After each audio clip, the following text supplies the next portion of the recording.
A Los Angeles producer survives a harrowing brush with death. When the fire department assessed her, she thought she had had a stroke. Last thing I remember is waking up on the grass.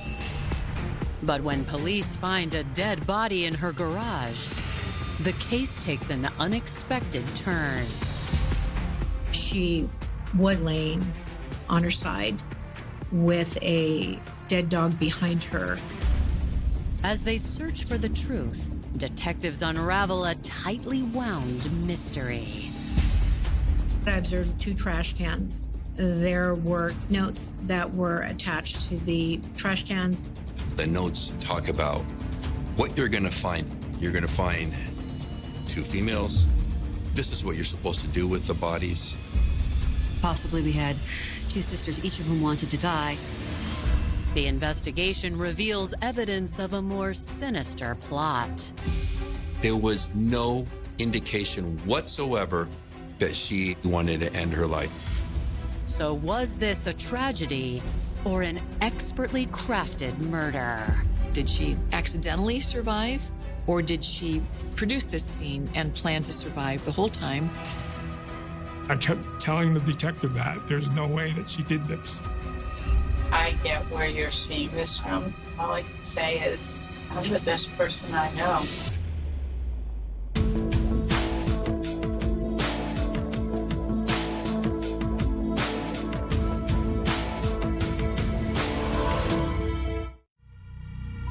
It's March 2015 in Studio City, California, an LA suburb that's home to some of the world's best-known TV and film lots. This quiet enclave of LA is disrupted midday when 911 hears from a concerned woman who just received a strange call from a friend. The Los Angeles Police Department received the 911 call from Tracy. She's concerned about a friend of hers who lives in Studio City. She may have had a stroke. She doesn't know what's going on, but she's spoken to the woman in peril, and paramedics need to get to that address. The fire department arrived and they went through the front door. And when they went to the front door, they found Jill Blackstone in a back bedroom. The woman, Jill Blackstone, is conscious but disoriented. She had stated she had crawled from the front yard to her bedroom. When the fire department assessed her, I believe her speech was a little slurred and she was talking slowly. Tracy said she thought she had had a stroke, but they did not find any evidence of a stroke. She really didn't give a clear explanation as to why. She didn't call 911 herself. Though the woman's condition is not as dire as originally feared, those on scene sense that she is not alone. One of the paramedics notices that there's lots of dog bowls and lots of dog toys, food bowls, and so he inquires. She tells them that they have 3 dogs. Those dogs may be in the garage with her younger sister, Wendy Blackstone. One paramedic stays with Jill Blackstone as the other paramedic walks over to a detached garage. It's completely dark. His eyes start to burn. He knows by just his experience that the burning of his eyes is probably some form of gas or something burnt inside the actual garage. So he opens the main garage door. The light reveals a tragic scene.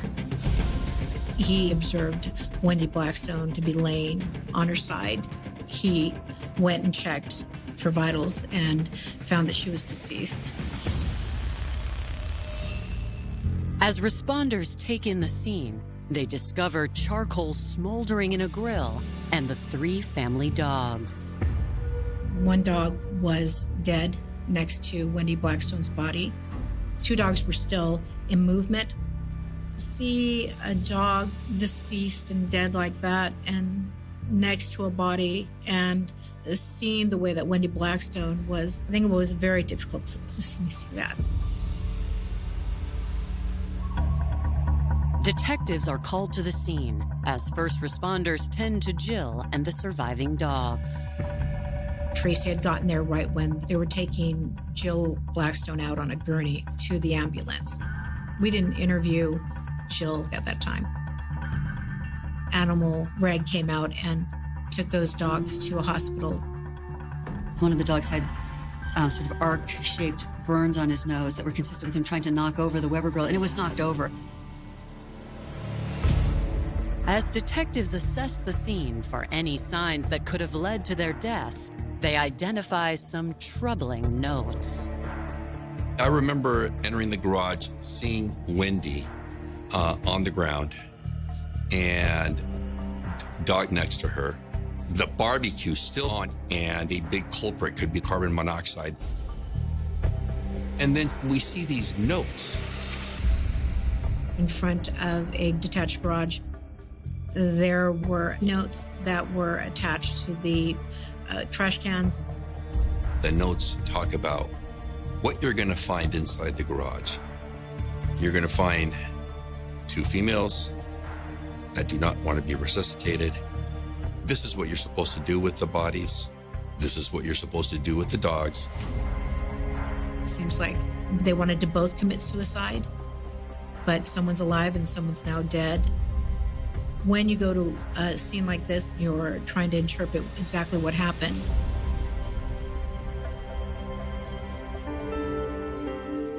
Wendy Blackstone was born on August 2nd, 1965 in Bayonne, New Jersey.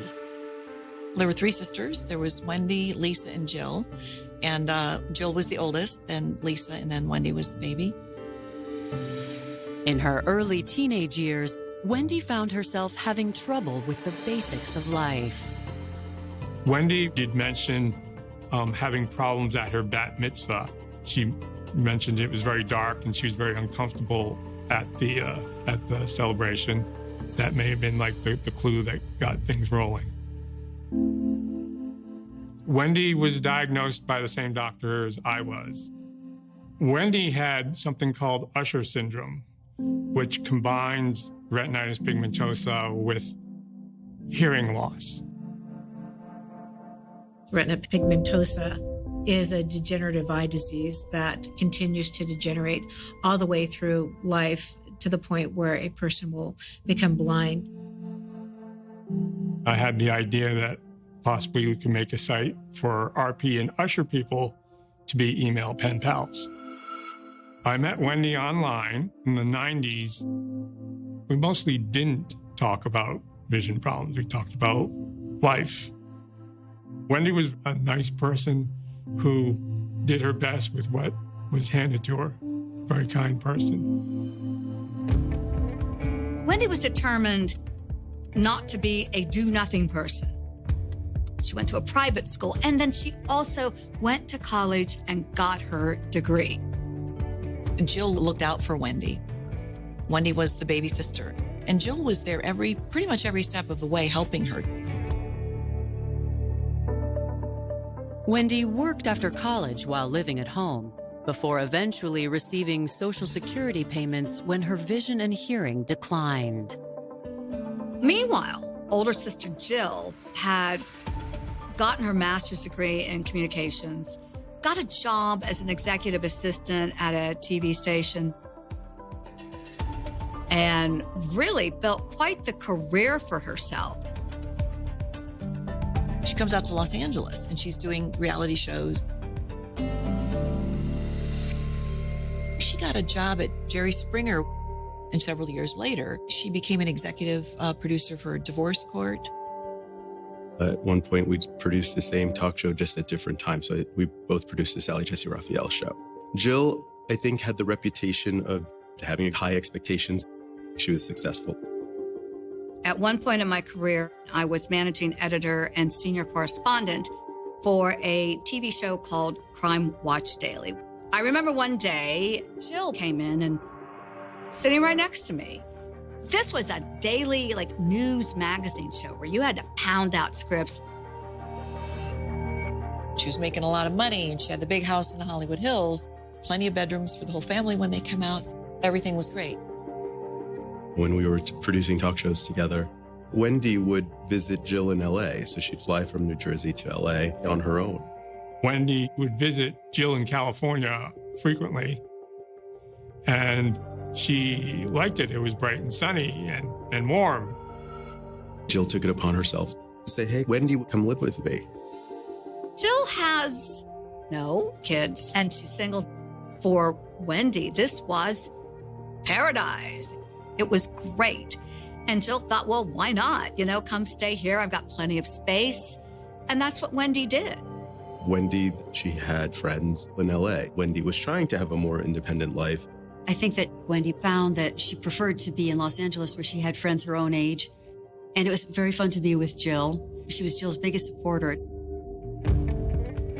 Wendy and Jill started an animal rescue together and settled into life on the West Coast. Wendy was a partner with the Thumping Tales with Jill, and they would rescue dogs. Wendy was very proud of Jill and the work she was doing, and she was very happy to be part of the sort of the team. But now the sisterhood is broken in half when Wendy is found dead in the garage at their home. Detectives continue to analyze the apparent suicide notes left behind by the sisters. The notes were left in front of the garage on the trash cans. And there are 2 notes on the trash can. It sounded like a suicide note. One is, enter carefully. The other one, it says, do not resuscitate. When it came to the situation at hand, we figured that maybe they both wanted to commit suicide and they wanted their dogs to go with them. And somehow Jill Blackstone survived. It looked like it could have been a double suicide, but only Jill Blackstone knows exactly what happened that night in that garage.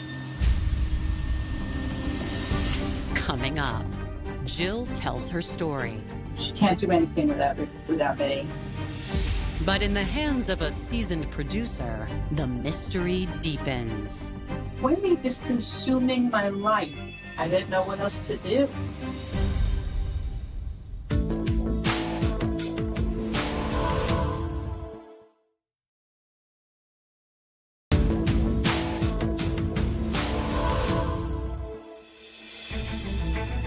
After what looks like a failed dual suicide attempt, leaving Wendy Blackstone dead in the garage, but her sister Jill alive, Jill is taken to the hospital to be treated for carbon monoxide poisoning.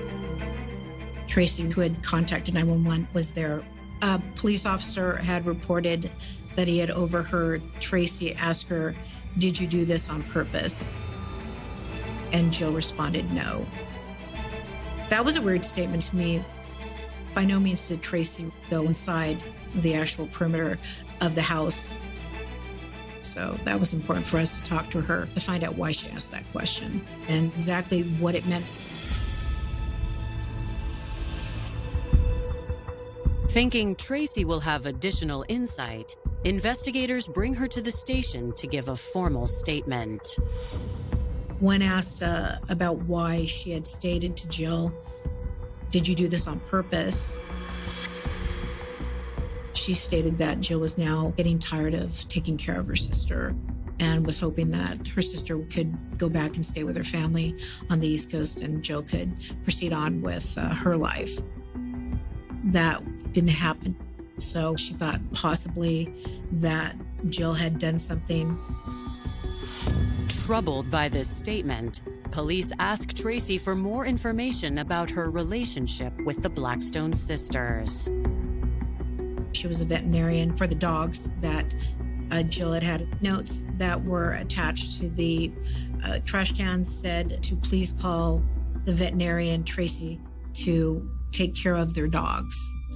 They were very, very good friends, to the point where when this incident occurred, the first person Jill calls is Tracy, not the fire department or anything like that. When she had awakened outside in the front of the house in the sun and had called her friend to come and help her. Police learned there was one key detail Tracy left out of her initial 911 call. She said it was just silent when she was talking to Jill and said, where's Wendy and where are the dogs? And Jill had stated to her, well, I think they're dead in the garage. Now, that wasn't stated to 911 at the time, and it wasn't until we interviewed Tracy that she had advised us of that. I would think that would be something that you would tell 911. It was suspicious, but then at the same time, I think she was also trying to evaluate how coherent and how well Jill was at that time, because she, in my opinion, Tracy wasn't 100% sure that Jill was in the right state of mind herself. But those are flags to me that she thought that her friend Jill was capable of doing something. We wanted to know from Tracy what the dynamic was between these two sisters. Was there any type of issues when it came to threats or anything? And we didn't find that from Tracy. She just simply said that it was very difficult for Jill to take care of her sister. She had specified their ages. You know, we're older now. Jill wants to have a life. We asked her, do you believe that Jill could kill Wendy? And she said no. She didn't believe she could, or the dogs. So we had to go from there and then go to the location and actually go and see what was there before we could go any further with it. Detectives returned to the Blackstone residence, where CSI has discovered additional notes left around the home. Everything around the house had sticky notes to it, every piece of property, everything in when it came to Wendy's room, laptops, phones, medication, and who to give it to and what to do with it. So an indicator that obviously Jill Blackstone and Wendy Blackstone were not going to be there to be able to tell somebody what to do. On Jill's desk was this binder that said last will and testament for Jill and Wendy. And there were keys to her cars and passwords to her computers and a little neon pink, one of those little mini Post-it notes that had, in Jill's handwriting, that had a really interesting phrase on it that I always thought was very curious that said, Wendy is loved, know that. I found that to be very suspicious in regards to why anybody would write that down about Wendy. Detectives on scene zero in not just on what was written in the notes, but also who it was that wrote them. The first thing that struck me with the do not resuscitate letter that was next to Wendy's body was that it wasn't signed by both Jill Blackstone and Wendy Blackstone. I didn't find anything that had any signature by Wendy Blackstone that had stated that she wanted to commit suicide in any way. That sticky note of no, Wendy was loved had the same handwriting that I found throughout all the Post-it notes. It appeared everything was done by Jill. And what do we have?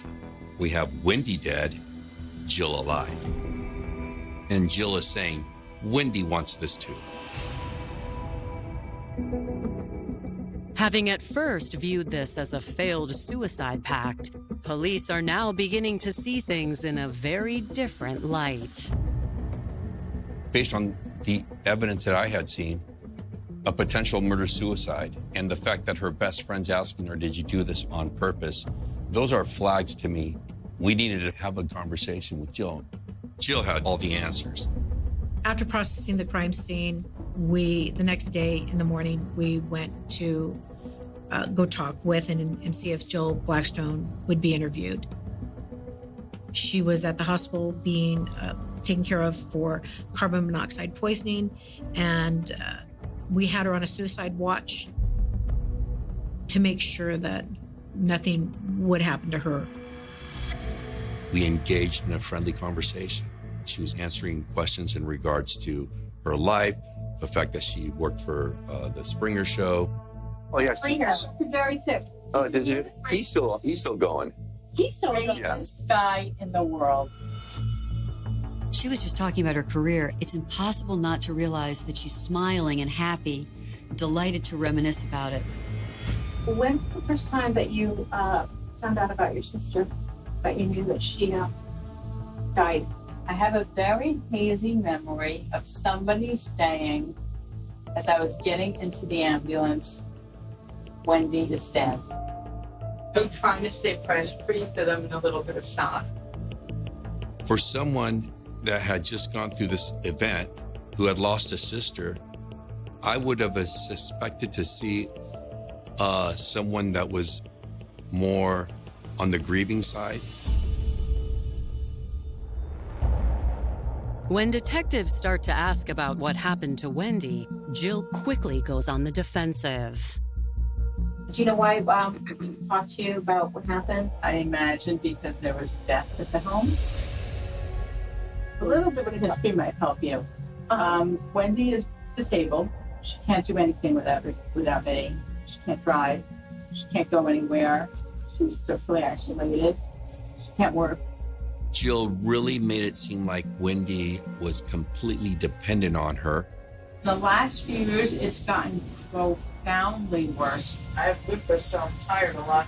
I've taken more Xanax than I should be. Wendy is consuming my life.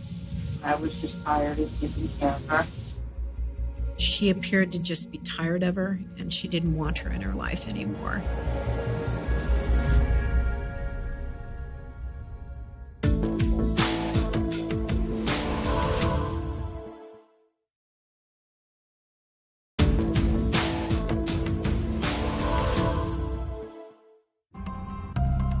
The day after finding Wendy Blackstone dead, police interview her sister Jill from her hospital bed.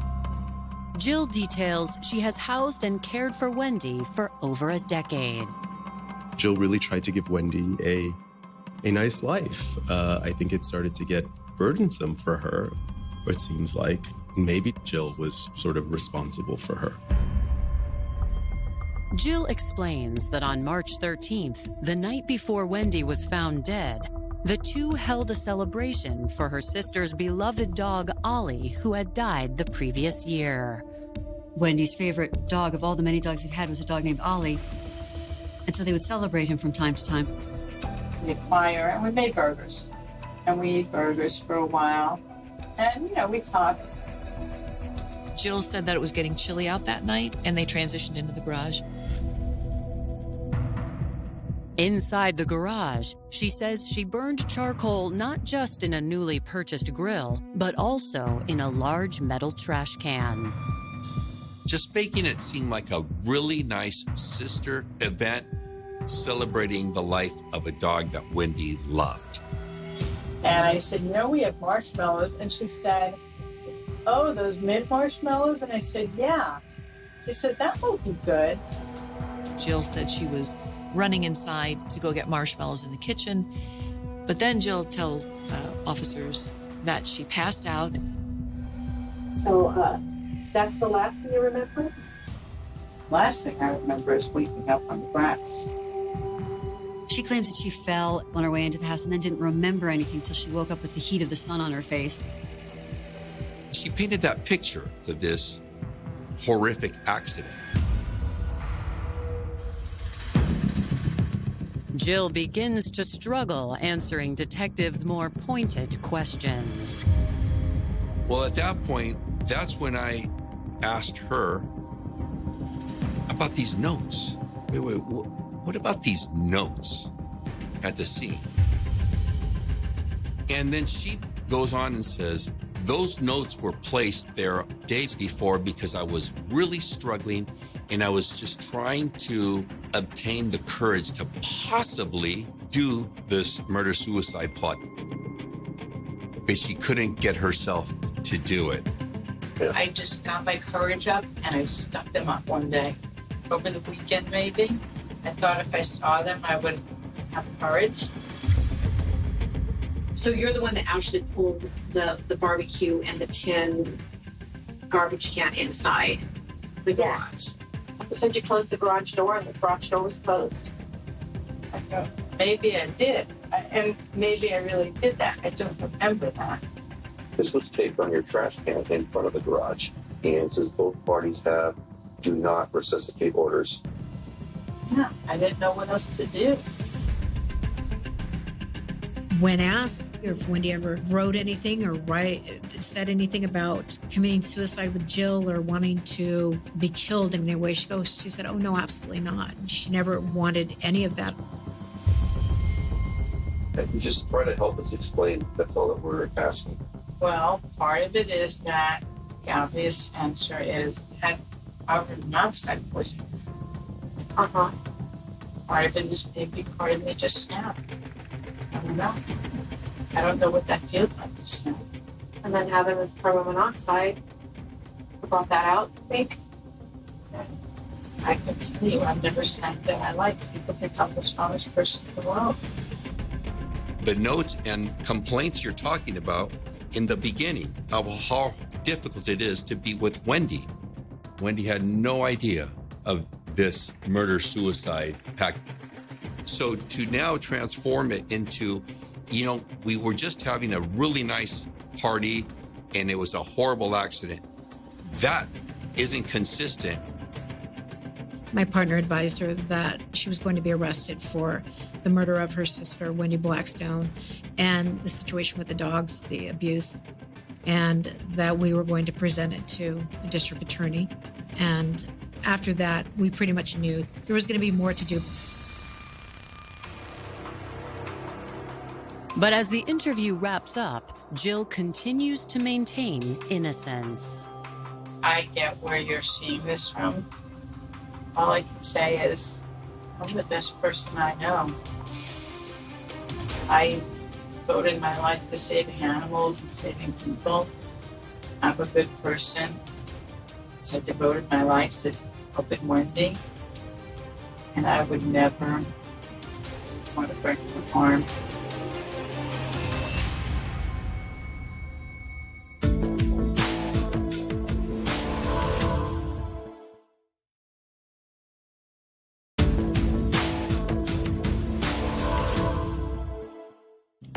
Following a troubling conversation with police, Jill Blackstone leaves the hospital in their custody. We arrested her based on the probable cause and the articulable facts that we found at the time that we believed that she murdered her sister. That is something that we do on a felony if we believe that someone has committed that crime. 2 days later, detectives present their case against the successful producer to the district attorney, suggesting Jill may have used her knowledge as a TV producer to try to obscure her true intentions. Some of the types of shows that she produced were crime shows.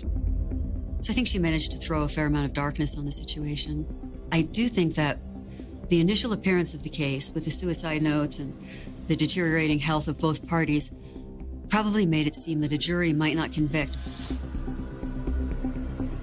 The district attorney's office said, we like the case, but we just need a little more information in regards to the autopsy, some more forensic work.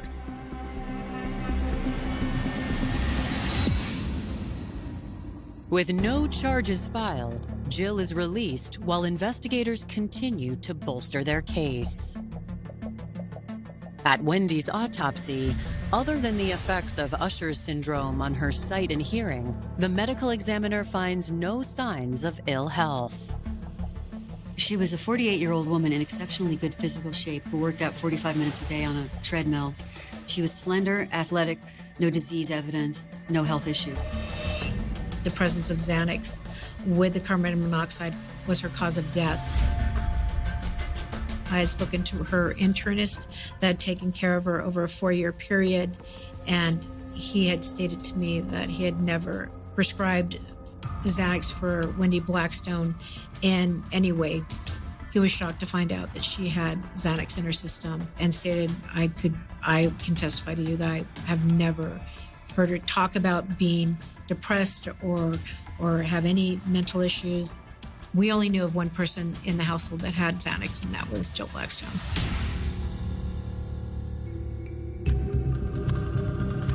With circumstantial evidence against Jill piling up, police talk to the sisters' parents, hoping they can explain this baffling situation.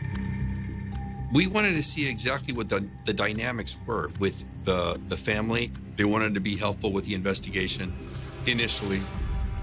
We are talking about a family that's in tragedy right now with this. We've got one sister that had been arrested and one sister that's now dead.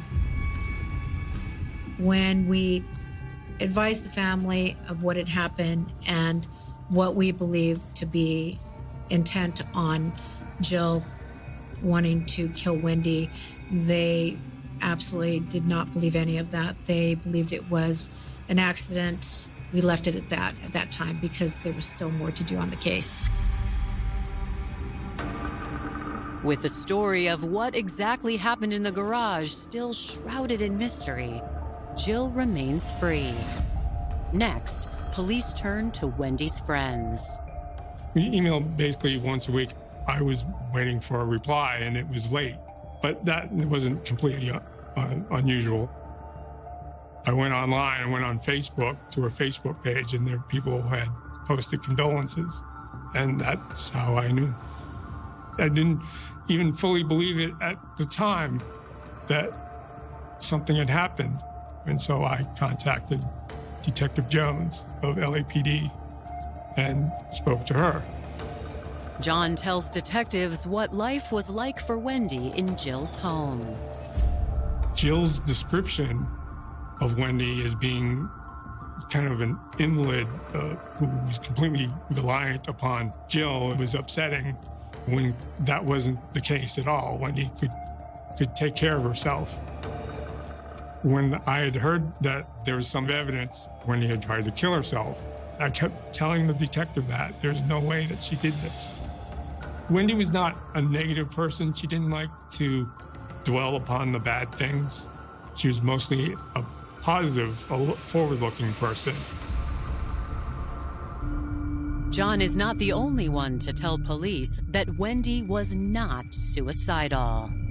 We went and spoke with approximately 5 or 6 of Wendy's friends.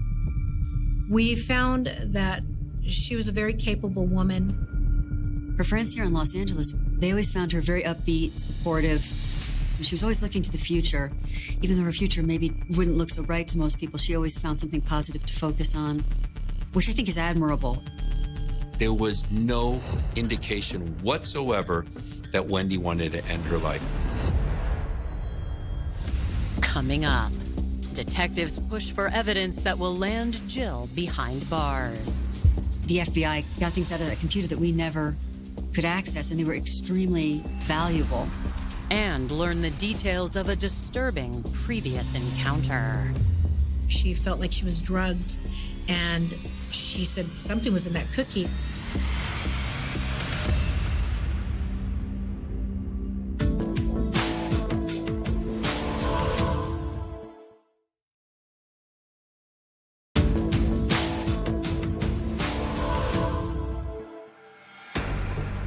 It's been 6 days since Wendy Blackstone was found dead in the garage of the home she shared with her sister, Jill Blackstone.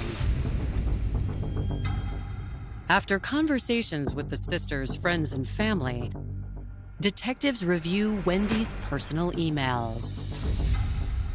We found an email with one of Wendy's friends that was a couple weeks before Wendy had died. The email reveals damning insight that Jill may have been planning Wendy's death for a while. Wendy is telling her friend in this email that, oh, you know, Jill and I had this black and white cookie and Jill cut it in half and I took a bite into it and it tasted terrible. Wendy had told her friends she went to bed that night and she couldn't get up. She felt like she was drugged. And she said something was in that cookie. And Jill said, oh, well, maybe when I cut the cookie in the kitchen, maybe some of the tramadol, which is a narcotic for dogs, maybe some of the tramadol got on the cookie. What we think happened is Jill was doing a trial run of a potential narcotic to see what the effect would be on her. In March 2016, the FBI assists with an extensive data search on Jill's laptop. As the evidence mounts, police also look at Jill's financial records to find a motive for killing the sister she spent years caring for. In the years before Wendy died, Jill's life went from active and doing all kinds of stuff to, she got sick with lupus, so she couldn't work as much. She was very disturbed by having this disease that didn't enable her to continue earning as much as she had earned, and she had to downsize. And I think it may have bothered her much more than it did her sister. When detectives receive Wendy's financial records, it locks in the final piece of evidence. Jill had filed bankruptcy several years before this incident. Wendy did get disability payments, and Wendy saved her money. Wendy had loaned her $100,000 from her life savings. But the situation hadn't improved. Jill was about $1.4 million in debt. This included various loans, credit card bills, veterinary bills. So if you add up this horrible financial picture, plus the burden of Wendy is too much, murder-suicide may have actually crossed her mind. In the days after Wendy's death, the DA's office decided not to press charges. Every time I went to the district attorney and submitted what I felt would be more or enough to have them file a charge against Jill Blackstone, there was always something else that they asked for. Now, after 3 years of gathering additional forensic evidence, detectives present their strengthened case to a new deputy DA, Gretchen Ford. With the earlier prosecutors, they found those suicide notes persuasive, and they thought that possibly we had two sisters, each of whom wanted to die. I did not think that. She'd researched this mechanism of death, and she had purchased the instrumentality 24 hours in advance, and that's more than enough for premeditation and deliberation. Then really lied about the facts surrounding the death and certain other factors. All just made me very confident that this was a first-degree murder. But I think that everybody was trying to figure out how this case would look to a jury.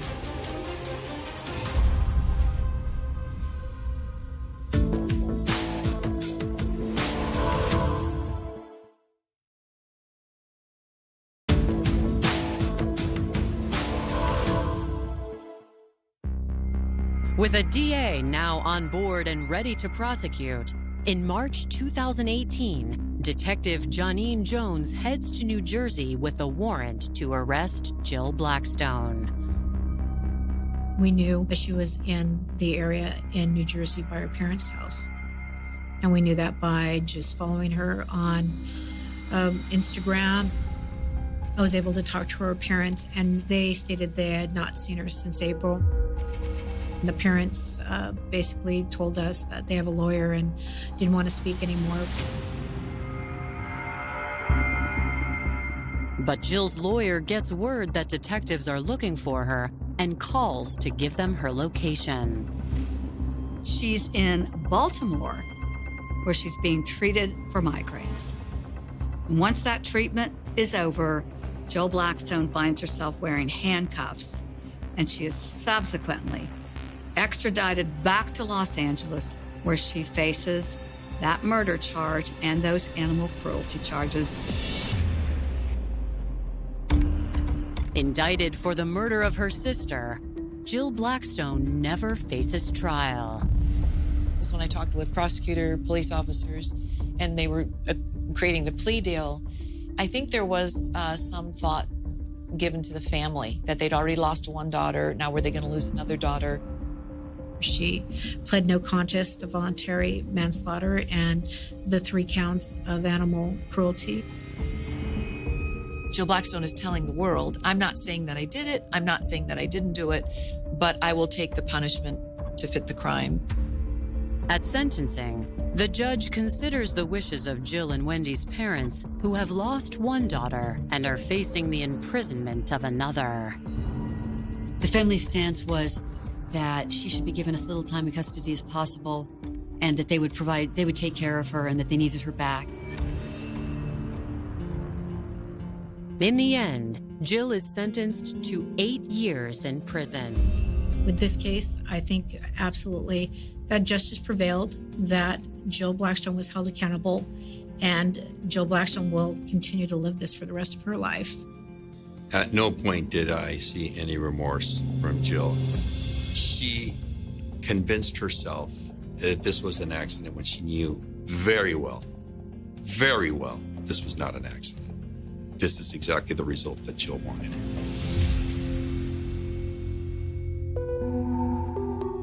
The mystery is, did Jill Blackstone accidentally survive, or did she produce this scene and plan to survive the whole time? She was struggling.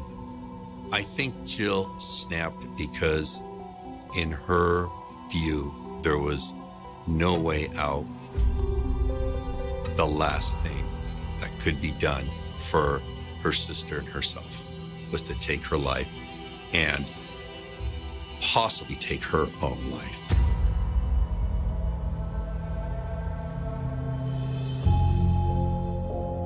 This idea of Jill being the caretaker who, was nobly sacrificed her life to take care of Wendy, when that's clearly not the case. Just because she has a disability doesn't mean she's less of a person. Wendy should be remembered as very gracious. She was a really nice person.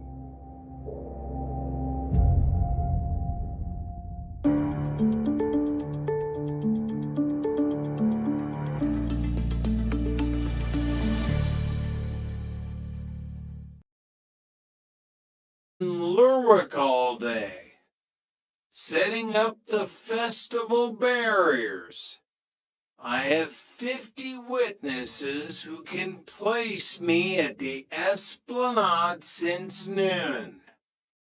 Jimmy knew, with a sinking feeling in his gut, that Duncan was telling the truth. The shock was too raw.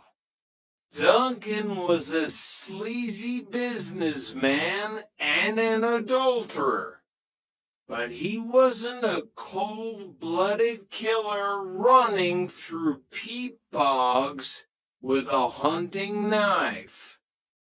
Who beat up Ronald? Jimmy demanded. Duncan swallowed hard. I did. He came at me at the docks. He was drunk, swinging wildly. He knew about Anna. I hit him with a pipe I found on the ground to defend myself. I left him there. I'm sorry, Jimmy. I'm so sorry. Jimmy lowered his flashlight. The pieces didn't fit. If Duncan didn't kill Mima, and he didn't kill Hattie, then who did? Suddenly, from outside, the night was shattered by a massive, booming explosion of sound. The crowd at the park had thrown their torches into the galley. Through the grimy skylights of the fish market, the sky turned a brilliant, violent orange. The fire had begun, and in that flash of blinding light, Jimmy's mind finally connected the disjointed fragments of the puzzle. Mima Wilson, the skull of Pearl Lundstedt, the missing journal detailing a traitor, Hattie James murdered with a knife to keep her quiet. It wasn't about the land. It wasn't about the affair.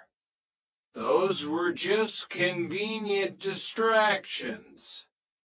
It was about the past. Oh, God, Jimmy whispered, the blood running cold in his veins. Sir, Tosh asked, alarmed by the look on his face.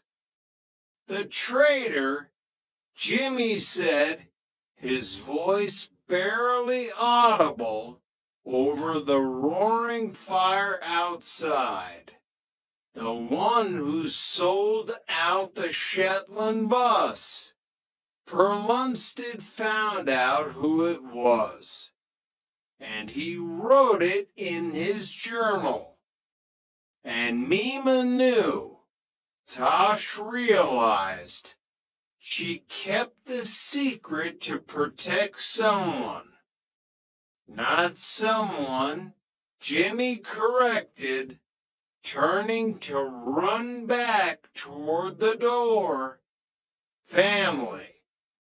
But Andrew Holdan is in a wheelchair, Tosh argued, chasing after him.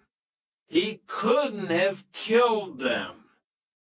No, Jimmy shouted, bursting out into the alleyway, sprinting toward his car.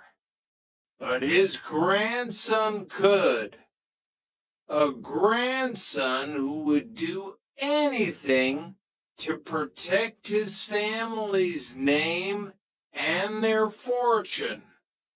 A grandson who was a police officer who had access to the crime scene, who knew exactly how to contaminate evidence, and who had a shotgun license. Tosh stopped dead in her tracks.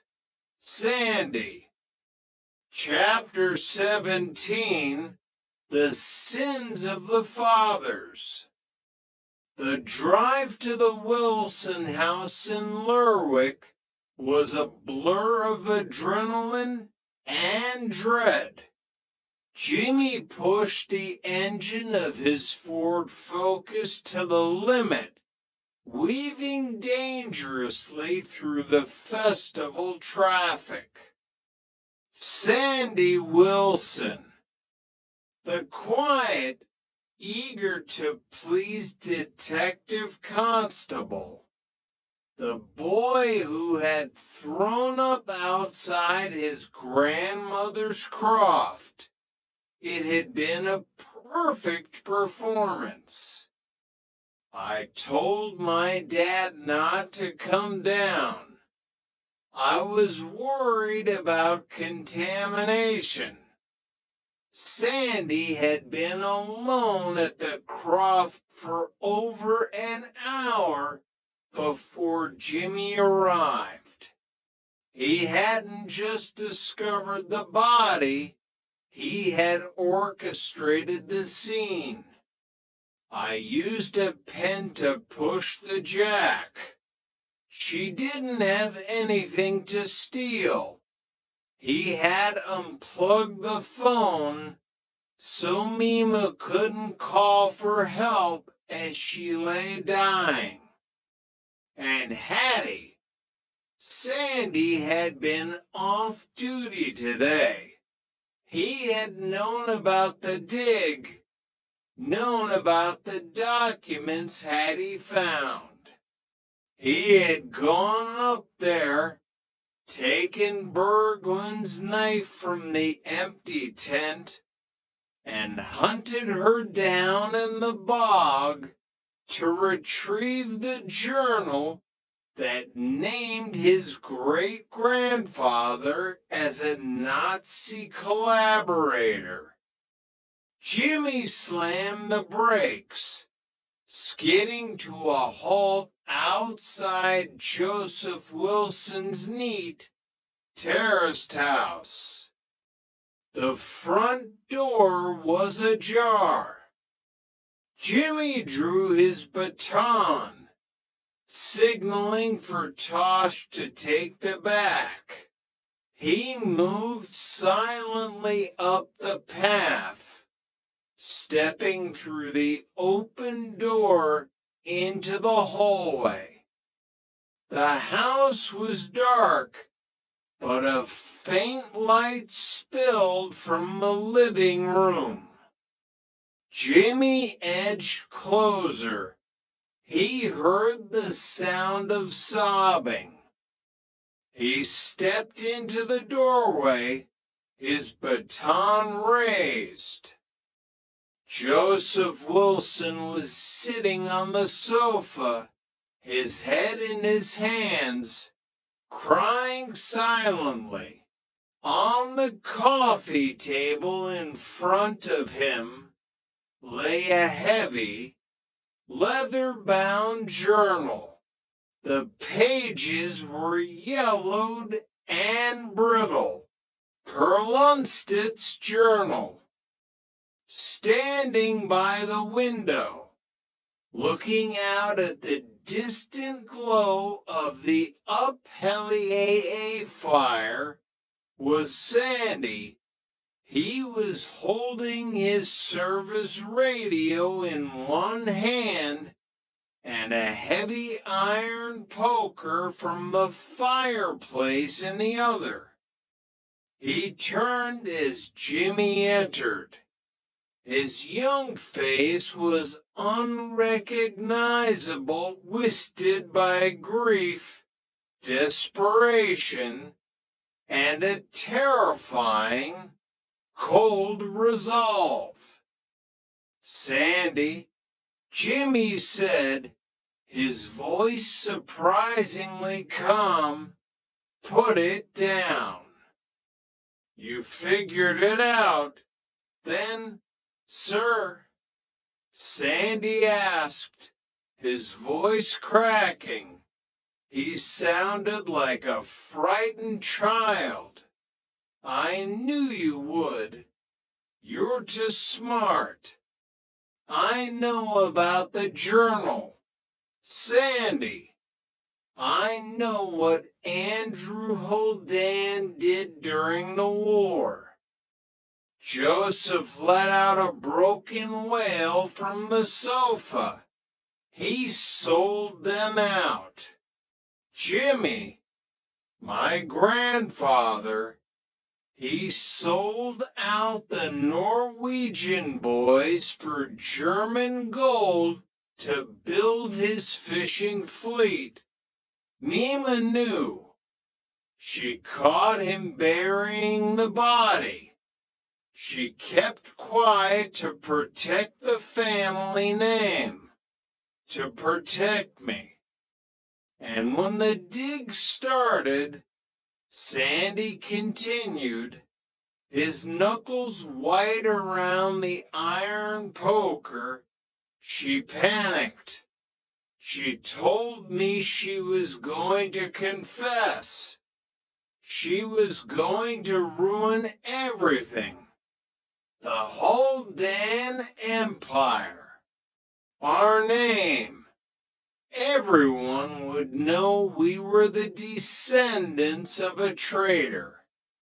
So you shot your own grandmother? Jimmy asked, repulsed.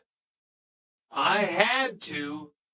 Sandy screamed, tears streaming down his face. I had to protect us. She was old. She had lived her life. But if that journal got out, the Haldanes would lose everything. They'd take the boats, the money, the respect. And Hattie? Sandy shuddered, closing his eyes. She saw the journal in the tent. She read the names. I didn't want to hurt her. Inspector, I swear. But she ran. I chased her. And I had the knife. I just couldn't let her tell. It's over, Sandy, Jimmy said softly, taking a step forward. You're a police officer. You know how this ends. Put the poker down. Sandy looked at the iron bar in his hand, then out the window at the roaring fire illuminating the Shetland sky. The Viking galley was burning to ash, taking its secrets with it. I wanted to be a good detective, sir, Sandy whispered, a sad, broken smile touching his lips. I really did. He raised the iron poker, not at Jimmy, but swinging it wildly toward his own head. No! Jimmy lunged forward, tackling the young officer to the floor. The poker crashed into the coffee table, splintering the wood. They wrestled on the carpet, Sandy fighting with the manic strength of a doomed man, but Jimmy was older, heavier, and fueled by righteous anger. He pinned Sandy down, wrenching his arms behind his back and snapping the handcuffs shut with a brutal click. Sandy collapsed against the floor, sobbing uncontrollably. Joseph Wilson sat on the sofa, frozen in horror, watching his son a murderer twice over being read his rights. Tosh burst through the back door, breathing heavily, assessing the scene in a split second. Call for a transport, Jimmy ordered, hauling Sandy to his feet. He looked at the young man, feeling no triumph, only a profound, crushing sorrow for the island that had bred such dark loyalty. Yes, sir, Tosh said quietly, reaching for her radio. As they walked Sandy out of the house and into the freezing Shetland night, the wind howled off the North Sea, carrying the scent of salt, ancient ice, and the bitter ashes of the burning galley. The secrets of Bresse had finally been unearthed, but the scars they left behind would take generations to heal. End of part 2.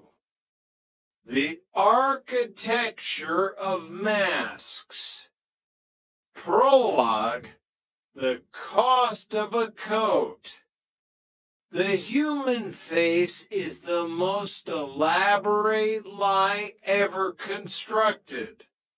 We spend our lives curated by expectations, dressing ourselves in the fabrics of our professions, our marriages, and our social standing.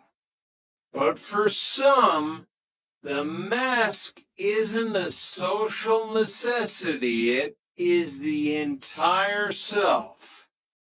In the late afternoon light of Orange County, 1979, the sun didn't just shine, it glared. It bounced off the chrome of luxury cars and the glass of medical plazas, promising a version of the American dream that was as sterile as a surgical suite. Inside one of these suites, a man adjusted his stethoscope. He looked like a doctor. He spoke like a doctor. He even smelled of antiseptic and authority.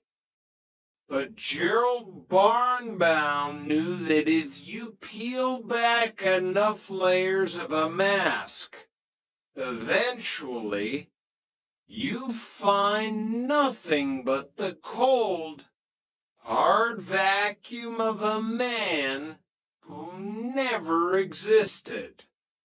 Chapter 1, The Clinic of Silence. Rick D'Alessandro was a man who believed in the tangible. He believed in blood pressure readings, the steady rhythm of a healthy heart, and the clear, unambiguous data of a lab report. As a physician's assistant, his job was to be the bridge between the patient's suffering and the doctor's wisdom. In 1979, that wisdom supposedly resided in Dr. Gerald Barnes. He was a charming man. Rick would later recall, his voice carrying the weight of a decade's worth of hindsight. A little guy, but he filled a room. He had that bedside manner they don't teach in school, the kind that makes you feel like you're the only person in the world. The clinic in Orange County was a hive of activity. Dr. Barnes was the director, a position of prestige that he occupied with a natural, almost theatrical grace. He was the doctor's doctor, the man who stayed late, the man who remembered the names of his patients' children. But Rick noticed small things. A hesitation when discussing complex pharmacology. A certain vagueness when the conversation drifted toward the minutiae of medical school rotations. At the time, Rick dismissed it. He's a busy man, he told himself. The administrative burden of being a director is heavy. Then came the morning of December 26th, the day after Christmas. The world was nursing a collective hangover of celebration, and the clinic was quiet, save for the hum of the air conditioning and the occasional cough from the waiting room. John Mackenzie walked in, or rather, he shuffled. He was 29 years old, a man in the prime of his life, but he looked like a ghost. His skin was the color of old parchment, and his eyes were sunken, darting around with a frantic, unfocused energy. I'm so thirsty, Rick, John whispered. His voice was raspy, as if his throat were lined with sand. I drink, and it just goes through me. I'm dizzy. The room won't stay still. Rick performed the intake. Extreme weight loss, polyuria, polydipsia, the classic triad. To a trained eye, the red flags were waving violently. He ushered John into the exam room where Dr. Barnes waited. Dizziness, A. The doctor said, his voice a soothing baritone. He patted John on the shoulder. Probably just a touch of vertigo. A little inner ear imbalance. It's been a stressful season. John, we'll get you fixed up. Rick watched as Barnes scribbled a prescription for an anti-vertigo medication. No immediate finger stick for blood sugar. No urgent hospitalization. Just a slip of paper and a see you next week. Doctor, shouldn't we? Rick started. We've ordered the blood tests. Rick, Barnes interrupted, flashing a bright, practiced smile. The lab will have them by tomorrow. Let the man go home and rest. It's the holidays. John Mackenzie left the clinic clutching a prescription that was effectively a death warrant. He walked out into the California sun, his body screaming for insulin, his blood turning into a thick, syrupy poison. Chapter 2. The weight of 1,200. The next day, the clinic felt different. The air was heavy. Dr. Barnes had the day off a reward for his hard work during the holiday rush. The lab results arrived in a manila envelope. Rick opened it, his heart skipping a beat as he scanned the numbers. He looked for the glucose line. He expected to see a high number, perhaps 200 or 300. The number on the page was 1,200. In the medical world, a blood sugar of 1,200 isn't just a high reading. It is an emergency of the highest order. It is the threshold of a diabetic coma.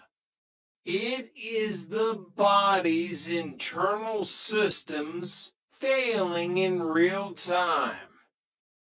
My God, Rick whispered. He didn't wait. He didn't call the director.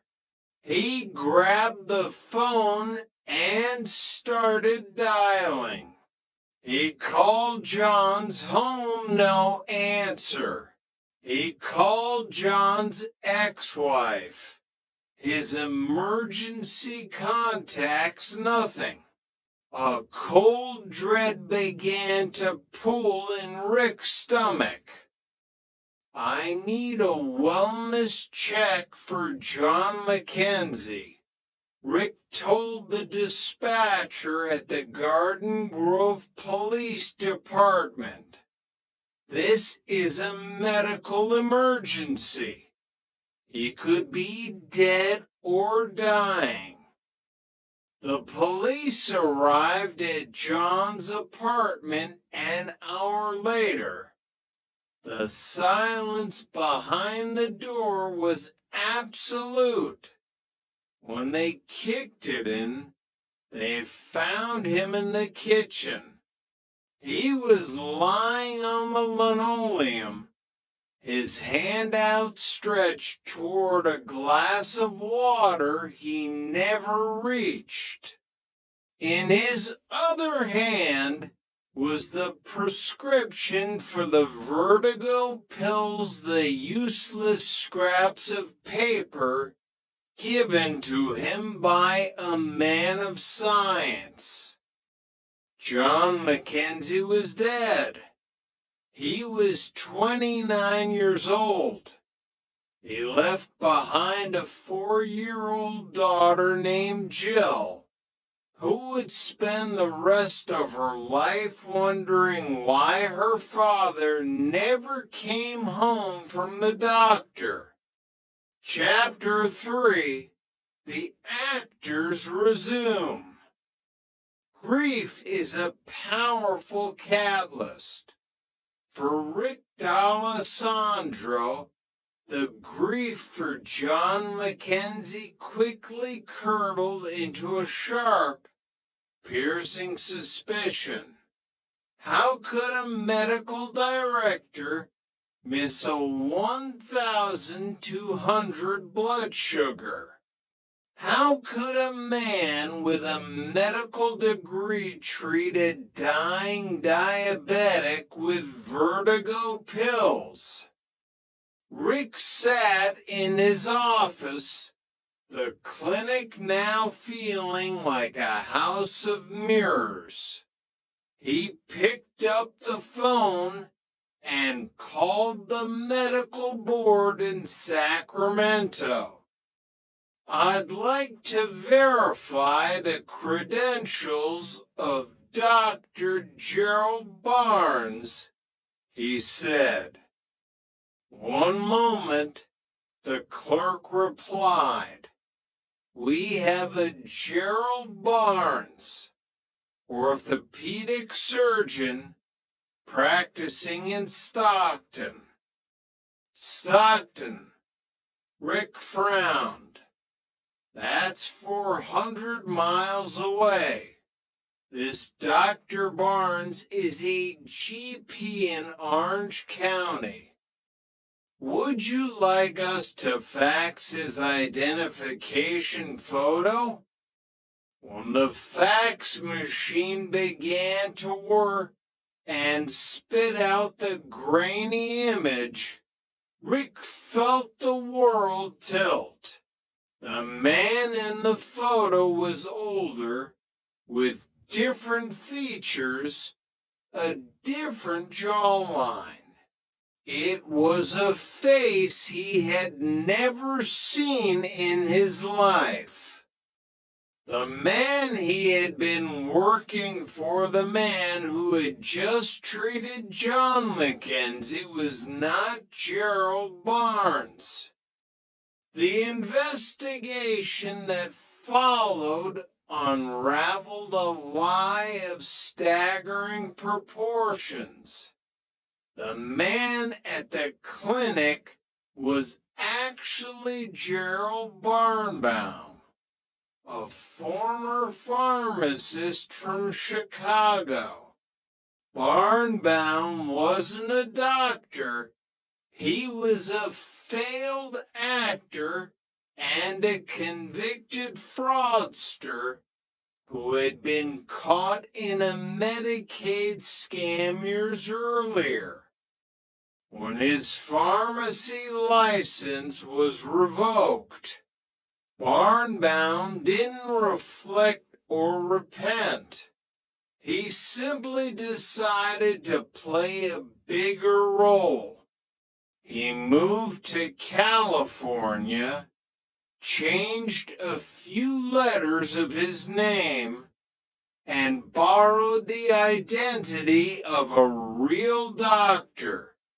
He had called the medical board, claimed he lost his license, and they, without a single background check, sent him a duplicate. He had spent years seeing 30 to 40 patients a day. He had diagnosed illnesses, performed exams, and prescribed narcotics. He had lived a life of prestige, earning a high salary and the respect of his community, all while operating on the medical knowledge of a high school student and a few years of pharmacy school. He was an actor, investigator Eddie Banks would later say, and the clinic was his stage. Every patient was an audience member, and his performance was so good that even the experts didn't look behind the curtain. On August 8, 1980, the curtain finally fell. Gerald Barnbaum was arrested. He didn't look like a killer. He looked like a likable little guy who had made a mistake. But the state of California didn't see a mistake. They saw manslaughter. Chapter 4, The Interstate Shadow. While Gerald Barnbaum was beginning his first prison stint several states away, another man was discovering the thrill of the mask.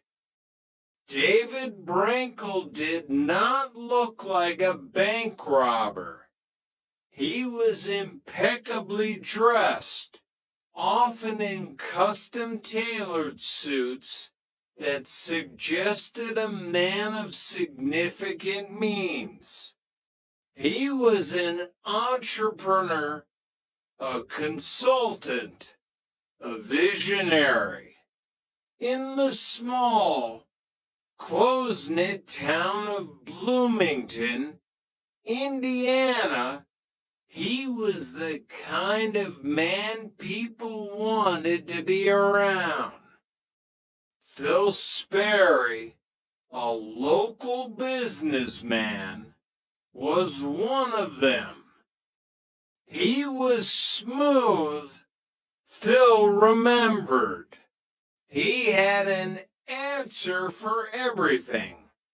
He rented an office from us, claimed he was starting an architectural and construction firm called ACR.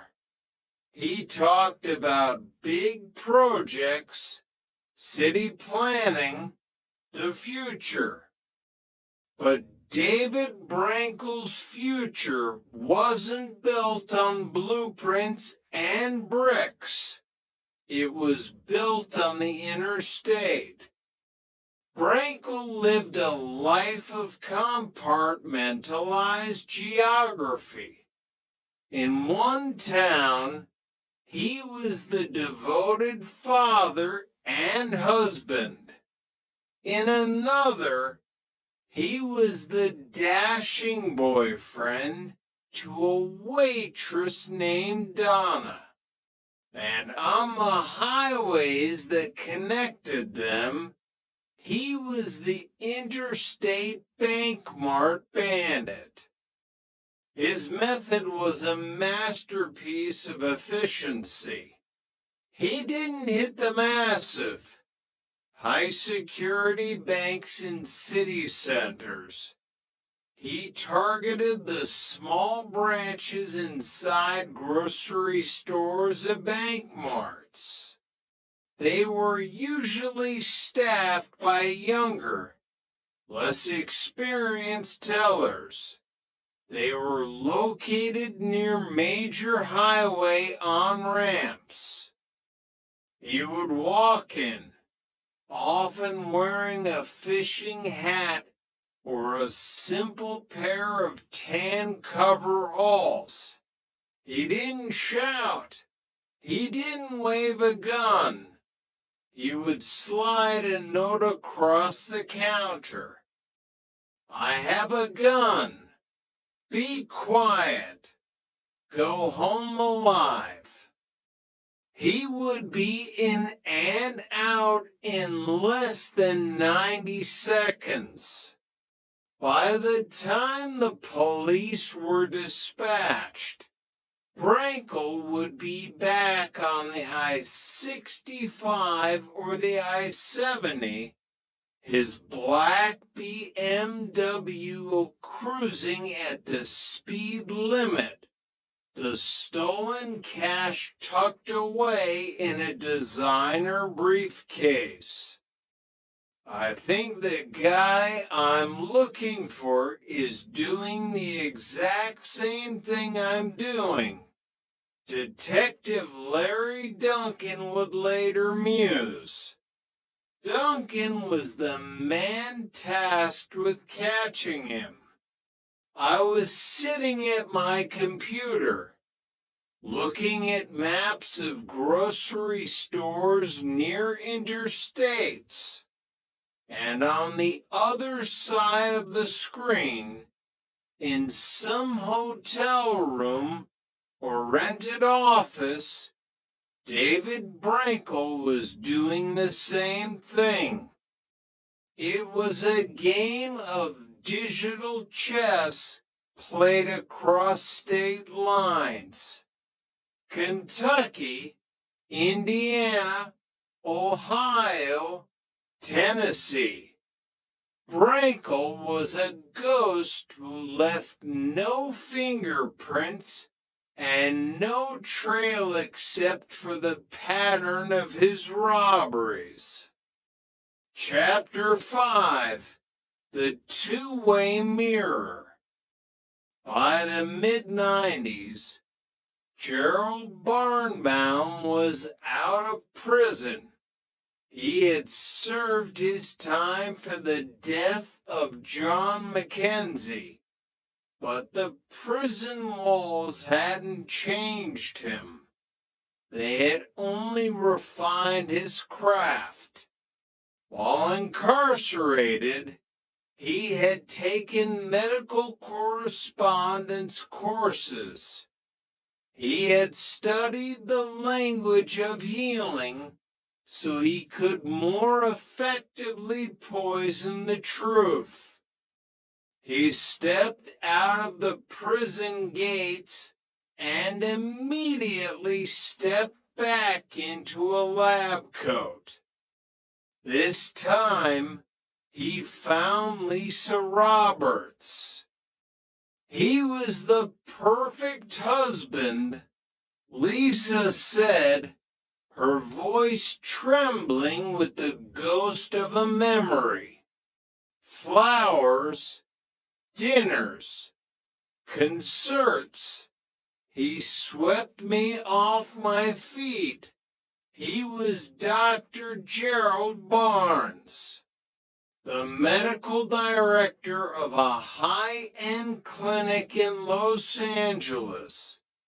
He made 6 figures. We were going to have children. We were going to build a life. For over a year, Lisa shared a bed with a man whose name she didn't know. She watched him leave for work every morning, his stethoscope draped around his neck like a badge of honor. She attended company functions where other doctors sought his advice. Even the FBI used his clinic for their agent physicals.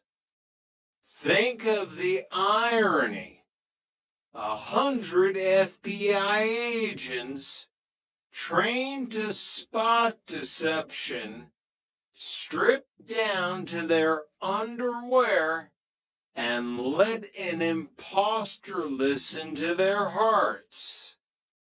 The mask was perfect until the Christmas party of 1996. Rick D'Alessandro was there. Fate, it seems, has a sense of dark humor. Rick was attending the same industry event. He was checking in at the desk when he saw a man across the room. A likable little guy with a familiar smile. Rick looked at the man's lapel. The name tag read, "Hi, I'm Dr. Barnes." The blood drained from Rick's face. "You've got to be kidding me," he whispered. He walked over. The music was playing something festive and bright. The air smelled of expensive cologne and champagne. "Hi, Rick," the imposter said, not missing a beat. His voice was as cool as the ice in his drink. "How are you doing?" "Well, Gerald," Rick replied, his voice shaking with fury. "I'm not doing too well, because you're doing the same thing you did in the 70s. You're a fraud." Barnbaum didn't panic. He didn't run. He leaned in, his eyes soft and pleading. "Rick, you don't understand. This is all just a big mistake. I can go home and get the paperwork. I can prove everything. Then go get it," the clinic supervisor said, having overheard the exchange. Barnbaum walked out the door. He didn't go home for paperwork. He went into the night, disappearing into the neon labyrinth of Los Angeles. But the FBI was no longer his patient. They were his hunters. Chapter 6, The Art of the Escape. David Brankel was also beginning to feel the heat. It was 2003. And the IBM task force, a coalition of detectives from multiple states, was closing in. They had a nickname for him now, IBM. They had a photo of his car, a black BMW. They had a theory about his home base in Indiana. They even had a name for their trap, Operation Intercept. On September 6, 2003, Brankel hit his 35th bank. He walked into a U.S. bank in Louisville, slid his note, and took the cash. The police radio crackled to life. Operation Intercept. Operation Intercept. Detectives flooded the highways. They pulled over every black BMW they saw. They searched trunks, checked IDs, and waited for the bandit to fall into their lap. But David Brankel was smarter than the average thief. He didn't take the interstate. He knew the police would be watching the veins of the city, so he took the back roads, the winding rural paths where the only witnesses were the cornfields and the crows. He slipped through the news, listening to the police scanner in his car, a smug smile on his face. He was listening to us, Detective Duncan said.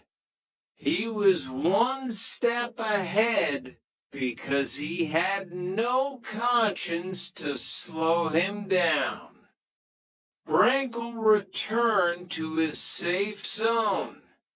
In Vincennes, he was a consultant for the Logan family, who were building a pet store empire.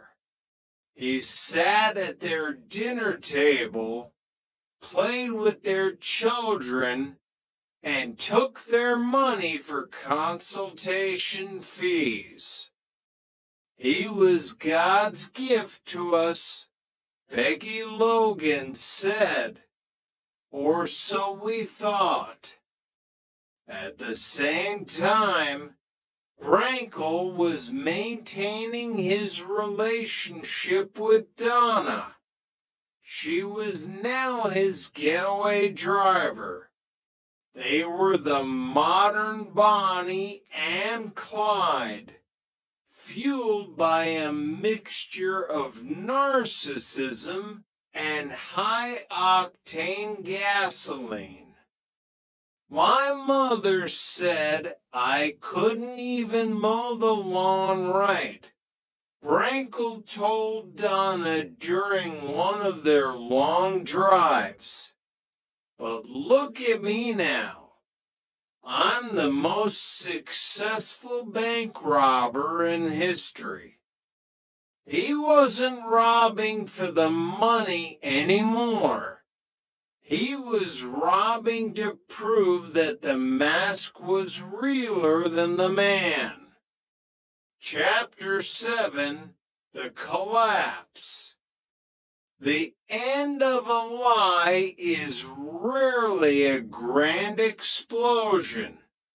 It is usually a series of small, pathetic cracks. For Gerald Barnbaum, the crack was a bus ticket. After being caught again in 1996, he had been sentenced to 12.5 years. But in 2000, while being transferred between facilities, the system made a fatal error.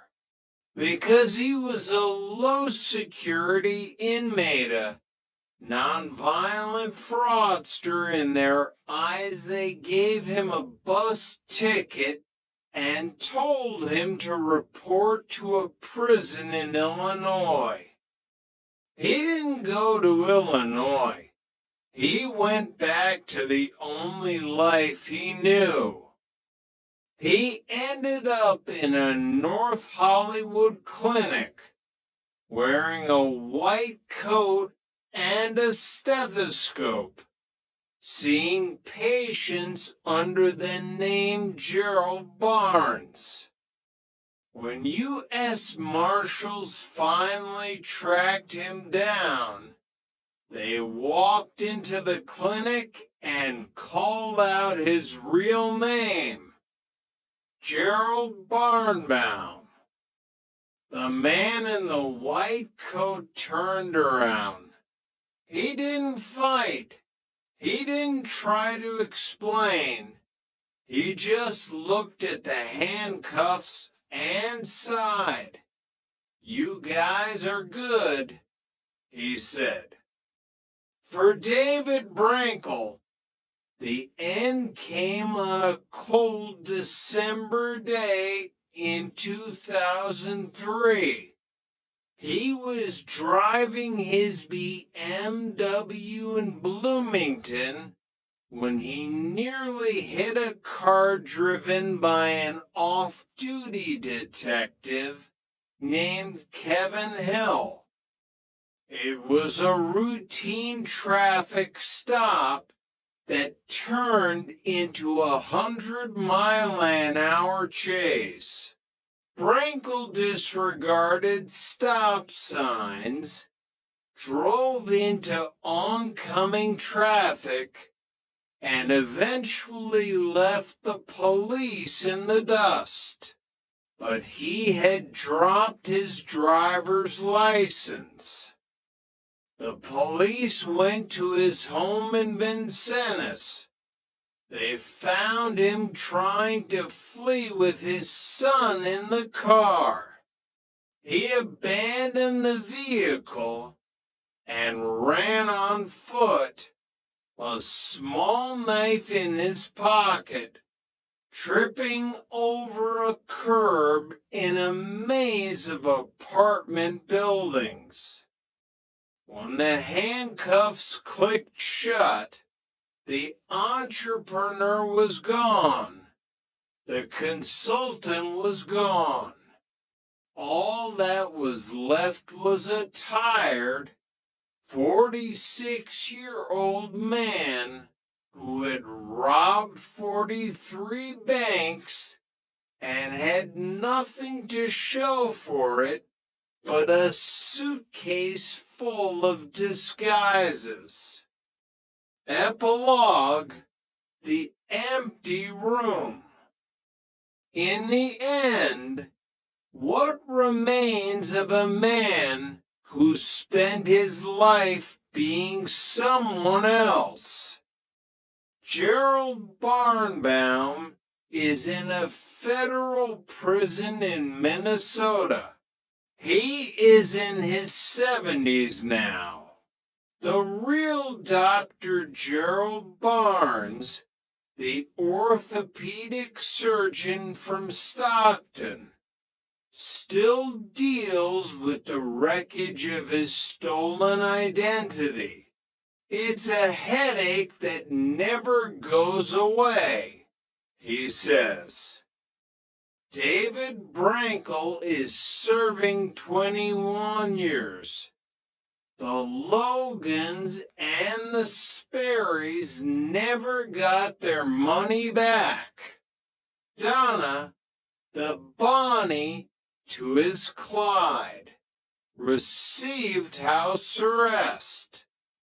The victims aren't just the people who lost money or the families who lost loved ones like John Mackenzie. The victims are the very concepts of trust and truth. We look at the man in the white coat, We look at the businessman in the suit. We want to believe that the clothes make the man. But as Rick D'Alessandro learned in a quiet clinic in 1979, sometimes the clothes are just a costume, and the man underneath is just a ghost, searching for a face that was never his to begin with. Shadows of the Stolen Soul. The Architecture of Deceit. Prologue. The Mirror's Lie. In the quiet, suburban sprawl of late 70s California, identity was a currency that few thought to verify. People were who they said they were. A handshake was a contract, and a white lab coat was an altar. Gerald Barnbaum understood this better than anyone. He didn't just want to be a doctor. He wanted the reverence of being one. He wanted the hush that fell over a room when he entered, the way people leaned in to hear his pronouncements, and the steady, unquestioned flow of authority. He was an actor who had found his ultimate stage, and the patients were an audience who paid with their lives. Miles away, and years later, David Brankel would find a different stage. His was the concrete ribbons of the American interstate system, the fluorescent-lit aisles of grocery store banks, and the desperate adrenaline of a man who believed his own lies. This is the story of two men who refused to be themselves, and the trail of broken lives they left in their wake. Part 1, The Cost of a Coat. Chapter 1, The Performance Begins. The Pacific Southwest Medical Group in Orange County smelled of antiseptic and misplaced trust. It was 1978, and the sun baked the asphalt outside. But inside, the air-conditioned cool offered a sanctuary for the sick. Rick D'Alessandro, a young and earnest physician's assistant, looked up as Dr. Gerald Barnes entered the clinic. Barnes was a likable little guy. As Rick would later recall, he had a quick wit, a disarming smile, and an energy that seemed to say, "I have everything under control." "Good morning, Rick," the doctor chirped, snapping a chart into his clipboard.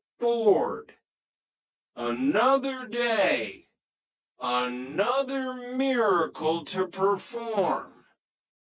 Rick smiled back, unaware that he was watching a master class in theater. Gerald Barnbaum, The man inside the coat was a pharmacist from Chicago who had lost his license in a Medicaid scam.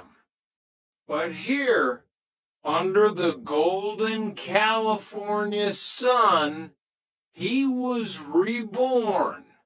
He had called the medical board, claimed to be a certain Dr. Gerald Barnes from Stockton, and requested a duplicate license. They had sent it without a second thought. For years, Barnbound played the part. He saw 30, sometimes 40 patients a day. He diagnosed, he prescribed, he consoled. He was elevated to medical director. He was a pillar of the community. But beneath the stethoscope, there was a hollow space where medical knowledge should have been. He wasn't practicing medicine, he was mimicking it. Chapter 2, The Diabetic Ghost. December 26, 1979. The day after Christmas. The world was in a sugar-coated haze, but John Mackenzie felt like he was burning from the inside out.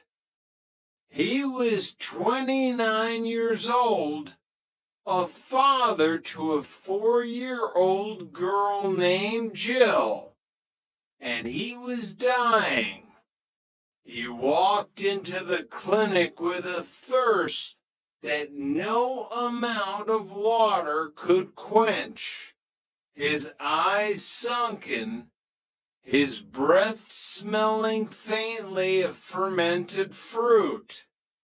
I'm so tired, Doc, Mackenzie whispered, leaning against the examination table.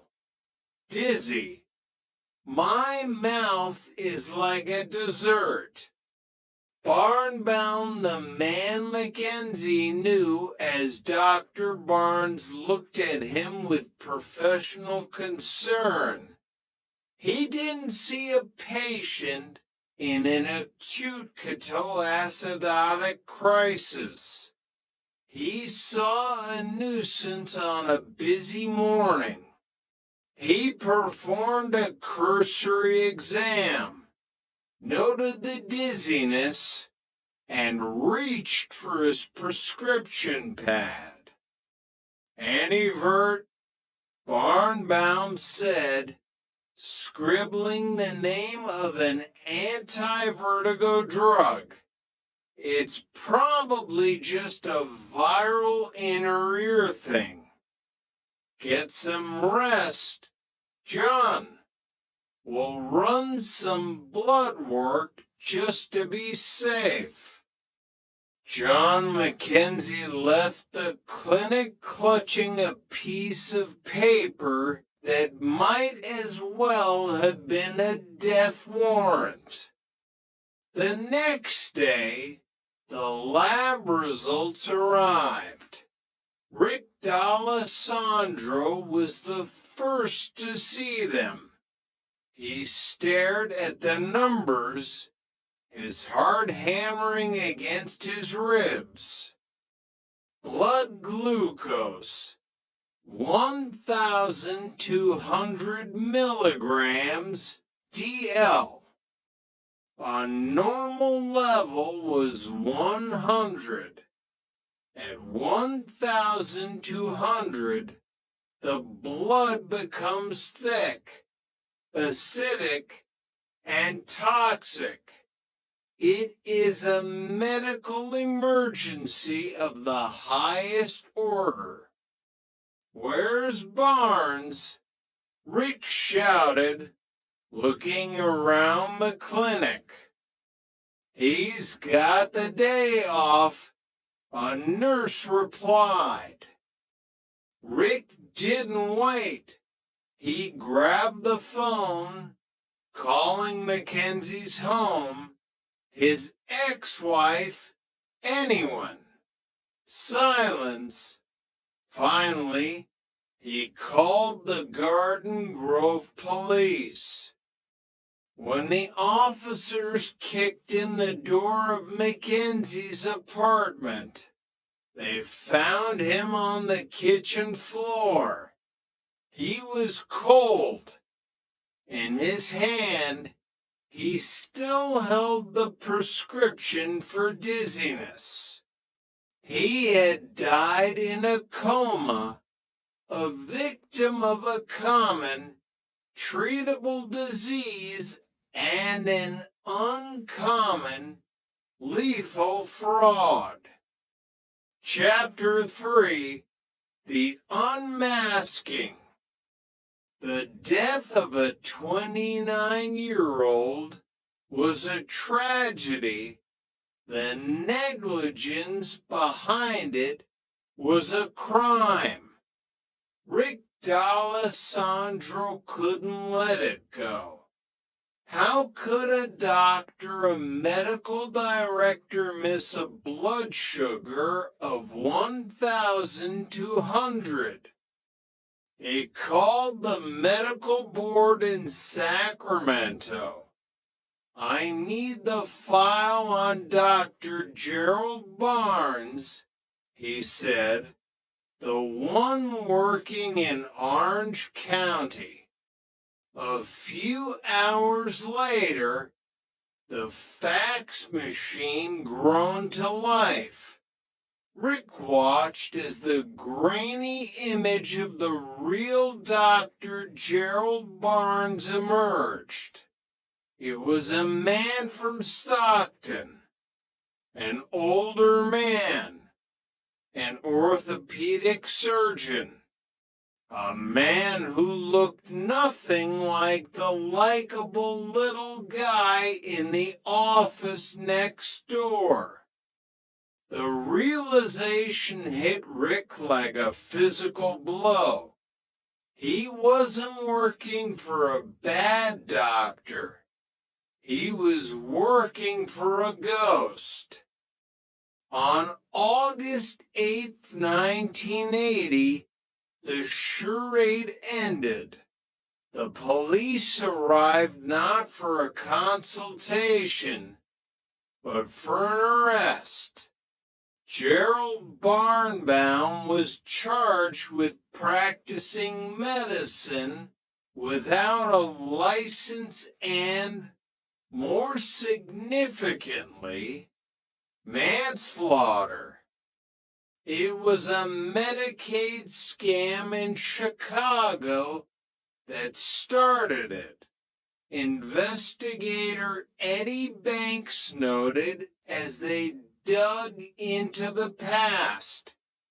Barnbaum was a failed pharmacist and a frustrated actor. He had combined his two greatest failures to create a deadly success. In 1981, Barnbaum pleaded guilty. He was sentenced to 3 years. To the family of John Mackenzie, it felt like an insult.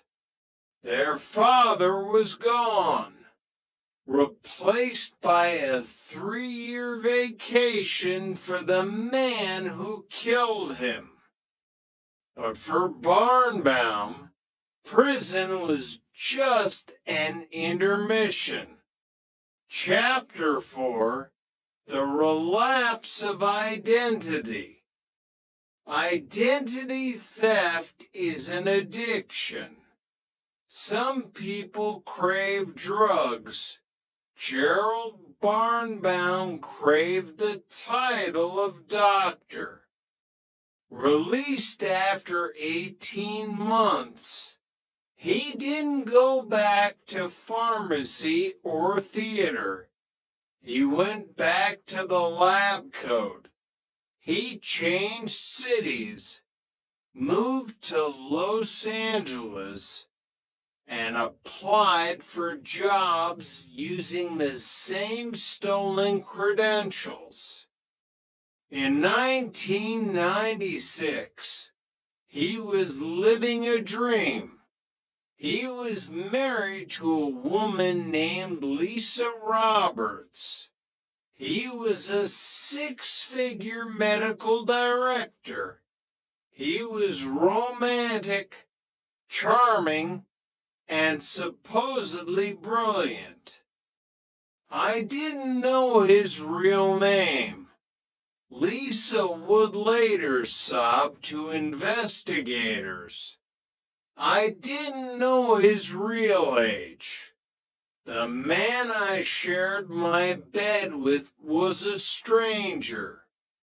The end came at an industry Christmas party. In a scene straight out of a thriller, Barnbaum bumped into an old acquaintance, Rick D'Alessandro. Rick looked at the man's lapel. "Hi, I'm Dr. Barnes." "Hello, Gerald," Rick said, his voice cold as ice. "I see you're still doing the same thing you did in the 70s. Barnbaum didn't blink. "Rick, good to see you. You must be mistaken. This is all a big misunderstanding." He promised to go home and get his documentation. Instead, he vanished. But the FBI was already closing in. Special Agent Marie Kinjofsky discovered that Barnbaum had even performed physicals for over 100 FBI agents. The irony was suffocating. This time, the judge was done. Barnbaum was sentenced to 12.5 years. Even then, he wasn't finished. During a low-security transfer in 2000, he was given a bus ticket to report to a new facility. He never got on the bus. Instead, he went to North Hollywood, put on a white coat, and started seeing patients again. When the U.S. Marshals finally cornered him in a clinic, he was wearing a stethoscope. He looked at them and simply said, "You guys are good." Gerald Barnbaum, the man who couldn't stop being someone else, was finally sent away for good, leaving behind a legacy of $5 million in fraud and one empty chair at John Mackenzie's Thanksgiving table. Part 2, The Interstate Phantom. Chapter 5, The Smooth Operator. While Barnbaum was a parasite of the medical world, David Brankel was a predator of the interstates. He appeared in Bloomington, Indiana, In 1999, like a character out of a Gatsby novel, he was impeccably dressed, smooth-talking, and carried the aura of a man who moved millions. He rented an office from Phil and Bonnie Sperry, claiming his company, ACR, was a powerhouse in architecture and construction. He always had the right answer, Phil Sperry recalled. He was cool.